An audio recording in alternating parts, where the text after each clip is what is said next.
Madam आपण परिचय टिके देले। मो ना बीके भावना भुणी मुई जाजपुर टाउन सेंटर रे रोचे। आज आम ये प्रेस मीटा ये रखिलु जे आमर फेब्रुआरी 1 तारिख रे जे ई ओडिशा राज्य को ज्ञानर गंगा बनिकी आसीथिले डॉक्टर कमलेश दीदी जी तांकर भावपूर्ण श्रद्धांजलि उपलक्षे फेब्रुआरी 1 तारिख रे आमे पालन करिया को जाउछु। तांको उद्देश्य रे भी मध्य आमे गोटे ब्लड डोनेशन कैंप भी रखीछु। अनेक आत्मांकर भी एथिरे जीवदान माने ब्लड दान होची रक्तदान होची महत दान से उद्देश्य रखीछु। प्लस आमर जाजपुर डिस्ट्रिक्ट रो सब भाई भूणी मानक भी मध्य ए कार्यक्रम रे शामिल करछु।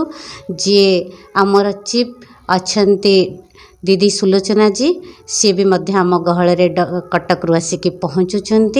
समस्त सहयोग रे जाजपुर भाई भूणी मानक सहयोग रे कार्यक्रम टी उपस्थापना रखा जाय। सर आपण को परिचय टिके देले।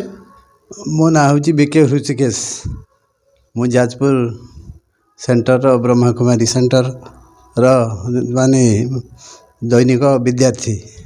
सर कौन कहबे आज प्रेस मीटिंग डाकिथिले। आज जो प्रेस मीटिंग डकाई तार उद्देश्य हूँ आमर ज्ञानर गंगा जे कि आम ओडिशा को आनी सुदूर माउंट आबू तांकरी श्रद्धांजलि सभा एवं स्मृतिचारण सभा उद्देश्य रे आमे 1 तारिख रे गोटे कार्यक्रम रखीचु।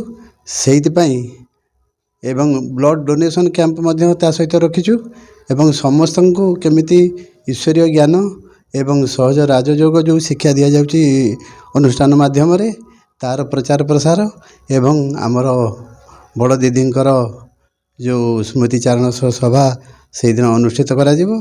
तेणु समस्ते एथिरे सहयोग करिया पई एवं आमर एठी स्थानीय भाई भूणी माने एवं बहुत बाहर आड़ू मध्य भाई भूणी माने एठी आसिकरी उपस्थित हेबे एवं सेही दिनटे आमे स्थिर करिछु करबा पई एही उद्देश्य रे आमे प्रेस मीटिंग डाकिछु।